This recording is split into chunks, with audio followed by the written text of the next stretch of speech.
0 நீலாம் ஒன்றும் இல்லைடா அப்படின்னு சொல்கிறதுக்கு நிறைய பேர் நீ ஒரு 0 அப்படிங்கிற மாதிரி சொல்லுவாங்கண்ணே. பட் உண்மையிலேயே நம்பர்ஸில் நீங்கள் எடுத்து பார்க்கும்போது 0 ஹோல்ட் பண்ணுற அந்த வேல்யூ மற்ற எந்த ஒரு நம்பருக்குமே கிடையாது. 0 இல்லைனா நம்பர் சிஸ்டமே இப்போதைக்கு வேலை செய்யாது. இந்த உலகமே 0 இல்லைனா இயங்காதுன்னு சொன்னால் அவங்களால நம்ப முடியுதா?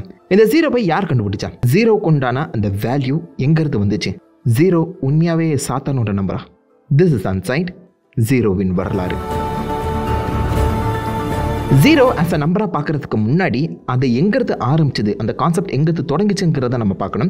ஆதிகால மனிதர்கள் அவங்க கிட்ட இருக்க ஆடு மாடு கோழிகள் இது எல்லாத்தையுமே நம்பர்ஸ் வச்சு தான் கால்குலேட் பண்ணியிருப்பாங்க. பட் அவங்க நம்பரிங் சிஸ்டம் எப்படி இருக்குன்னா, என்கிட்ட ஒரு கோழி இருக்குன்னா ஒரு கோடு போடுவாங்க, 5 கோழிக்குன்னா 5 கோடு போடுவாங்க. ஸோ இந்த மாதிரி அவங்க நம்பர்ஸுங்கிறது ரொம்ப சிம்பிளிஃபைடாக இருக்கும். எதுவுமே அவங்க கிட்ட இல்லைனா எந்த ஒரு வகையான கோடுமே போட மாட்டாங்க. ஏன்னா அவங்க கிட்ட எதுவுமே இல்லாதப்போ அதை நோட் பண்ணி வைக்கணுங்கிற அவசியம் கிடையாதுல்ல. என்கிட்ட ஆடு இருந்துச்சுன்னா நான் ஒரு கோடு போடுவேன். பட் என்கிட்ட ஆடு இல்லாதப்போ நான் அந்த இடத்துல கோடு போடணுங்கிற அவசியம் கிடையாதுல்ல. ஸோ அப்போதுலேருந்து படிப்படியாக நம்ம வளர்ந்து வர நம்மளுக்கு இந்த எம்டினஸ் அண்ட் ஒன்றும் இல்லாததுங்கிறதுக்கான அர்த்தம் புரிய ஆரம்பிக்குது. இந்த ஏன்ஷியன்ட் எகிப்தியன்ஸ் 2000-3000 வருஷங்களுக்கு முன்னாடி ஒன்றும் இல்லாததுக்கான அந்த கான்செப்ட் வந்து பார்த்தீங்கன்னா நிஃபர் அப்படின்னு சொல்லி மென்ஷன் பண்ணியிருப்பாங்க. ஸோ நிஃபருங்கிறது 0 கிடையாது, நம்பர் கிடையாது. இந்த சிம்பிளுங்கிறது ஒன்றும் இல்லாதது, எம்டினஸ் இருட்டு, அப்படி இல்லைனா வாய்ட் அப்படின்னு சொல்லுவாங்களே. த கான்செப்ட் ஆஃப் நத்திங்கிறத தான் அவங்க நிஃபர்னு சொல்லி மென்ஷன் பண்ணியிருப்பாங்க. எகிப்தியர்கள் மட்டும் இல்லை, கிரேக்கர்கள் 5ங்கிற அந்த சிம்பிள் மூலிமா நத்திங்குங்கிற ஒரு விஷயத்தை குறிப்பிட்டாங்க. ஒவ்வொரு கல்ச்சர்லையுமே ஒவ்வொரு விதமான சிம்பிளை வச்சு நத்திங், வாய்ட், எம்டினஸுக்கு வந்து பார்த்தீங்கன்னா ஒரு அர்த்தத்தை கொடுத்தாங்க. பட் இது கொஞ்சம் கொஞ்சமாக மேத்தமெட்டிக்ஸ்குள்ளே வந்தது பேபிலோனியன்ஸ் கிட்ட தான். ஸோ பேபிலோனியன்ஸோட அந்த நம்பரிங் சிஸ்டம் நீங்கள் எடுத்து பார்த்தீங்கன்னா ரொம்ப வித்தியாசமாக இருக்கும். இந்த டேர்ம்ஸ் ஆஃப் 60s தான் அவங்க நம்பர் வந்து பார்த்தீங்கன்னா அதிகரிச்சுட்டு போகும். ஃபார் எக்ஸாம்பிள் இதுதான் அவங்களுடைய மொத்த நம்பர் டேபிளுமே. ஸோ இதில் இந்த நம்பருங்கிறது 1 குறிக்கும். இதுவே 2 தடவை போட்டாங்கன்னா 2, 3 தடவை போட்டாங்கன்னா 3, 9 தடவை போட்டாங்கன்னா 9.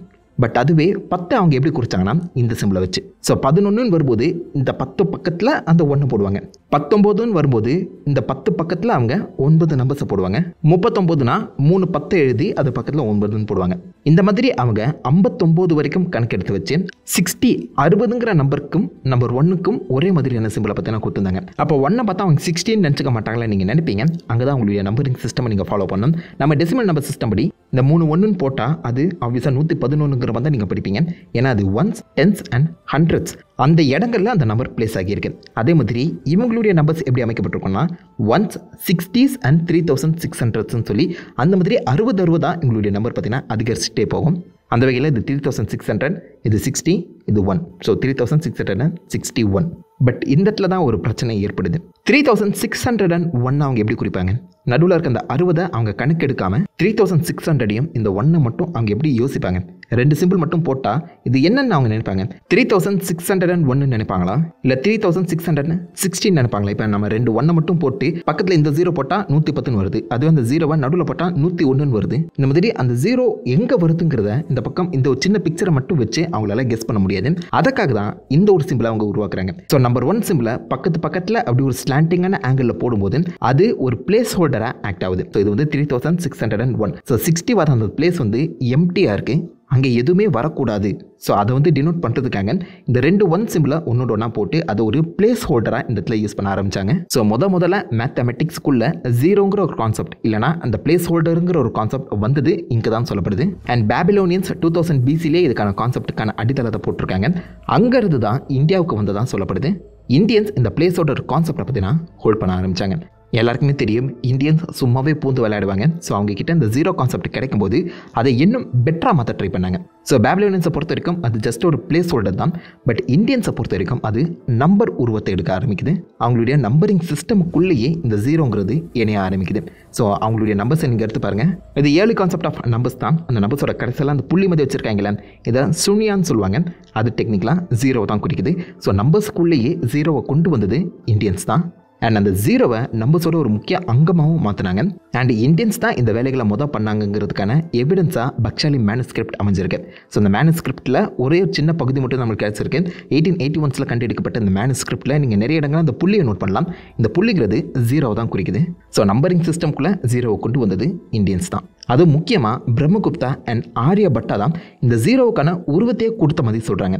அதுவும் பிரம்மகுப்தா இந்த ஜீரோவை வச்சு addition, subtraction, multiplication and division கொண்டு பண்ணியிருக்காரு. டிவிஷன் பண்ணுறது கஷ்டம் தான். 1/0 ஏன் சாத்தியம் இல்லைங்கிறத நம்ம தொடர்ந்து பார்ப்போம். பட் அதுக்கு முன்னாடி இந்த ஜீரோங்கிற கான்செப்டை வச்சு நம்பர்ஸை ஆட் பண்ணி அல்ஜிப்ரா, கேல்குலஸுக்கான அடித்தளத்தை போட்டது பிரம்மகுப்தா. அண்ட் அந்த ஜீரோக்கான மொத்த வடிவத்தை கொடுத்தது ஆரியபட்டான்னு சொல்லப்படுது. ஆரியபட்டா தான் டெக்னிக்கலாக இப்போ நீங்கள் பார்க்குற இந்த ஜீரோவையே உருவாக்கினார்.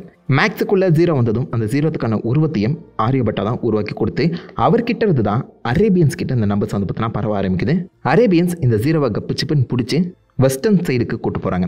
அங்கே இருக்க இத்தாலியன் மேத்தமெட்டிஷியன் நம்ம ஃபிபனாஷி சீரீஸை உருவாக்கினா அதே ஃபிபனாஷி இந்த ஜீரோவை பேஸ் பண்ணி புதுசாக நிறைய டேர்ம்ஸை பற்றினா உருவாக்கி அவர் தான் வெஸ்டர்ன் சைடில் இந்த ஜீரோவே இன்ட்ரடியூஸ் பண்ணுறாரு. ஸோ நம்ம இந்தியாவிலேருந்து அரேபியன்ஸ் மூலியமாக தான் ஜீரோ வெஸ்டர்ன் சைடுக்கு போயிருக்கு. பட் வெஸ்டர்ன்ஸ் பார்த்தீங்கன்னா அதை வந்து டக்குன்னு அக்செப்ட் பண்ணவே இல்லைங்க. முக்கியமாக கிரேக்கர்களே ஆக்சுவலாக இந்த ஜீரோவை அக்செப்ட் பண்ணாமல் தான் இருந்தாக்கலாம். ஏன்னா அவங்கள பொறுத்த வரைக்கும் கடவுள் தான் எல்லாமே. இந்த உலகத்தை உருவாக்குனது கடவுள். ஸோ எல்லா இடங்கள்லையுமே கடவுள் இருக்கிறார். கடவுள் இல்லாத இடமே கிடையாதுங்கிற மாதிரி தான் நினச்சிட்டு இருந்தாங்க. அந்த சமயத்தில் இதான்ப்பா ஜீரோனா ஒன்றும் இல்லை அப்படின்னு சொல்லும்போது, ஒன்றும் இல்லையா, எல்லா இடத்துலையும் கடவுள் இருக்காரு, இது நீ ஒன்றும் இல்லைன்னு சொல்கிற, அப்போ கடவுள் இல்லாத இடம் சாத்தானுக்கு சொந்தமானது, இது சாத்தானோட நம்பர், இதை நாங்கள் அக்செப்ட் பண்ண மாட்டோம்னு சொல்லி 1500 வருஷங்கள் ஜீரோங்கிற கான்செப்டையே நாங்கள் ஏற்றுக்க மாட்டோங்கிற மாதிரி கிரேக்கர்கள் விடாப்பிடியாக இருந்திருக்காங்க. பித்தாகரஸ், அதாவது நம்ம பித்தாகரஸ் திறமை உருவாக்குனவரும் இந்த பக்கம் நான் ஜீரோ பக்கமே வரமாட்டேன்ப்பா, ஜீரோவது டேஷ் ஆகுதுங்கிற மாதிரி ஜீரோவையே யாரும் டச் பண்ணல. ரிலீஜியஸாகவே இந்த நம்பரை வந்து பார்த்தீங்கன்னா கம்ப்ளீட்டாக ஒதுக்கி தள்ள ஆரம்பித்தாங்க. சாத்தானோட நம்பராகவே ஜீரோவை பார்த்தாங்க. ஜீரோ அதோடைய அந்த வட்ட வடிவத்தை எடுத்தது அந்த சமயத்தில் தாங்கிற மாதிரியும் சொல்லப்படுது. ஃபிபனாஷி அவர் உருவாக்கின அந்த கேல்குலஸ் எல்லாத்தையுமே அப்போதைக்கே அந்த நாட்டு பக்கமாக வந்து போன எல்லா மர்ச்சன்ட்ஸுக்குமே பார்த்தீங்கன்னா பரப்ப ஆரம்பித்தார்.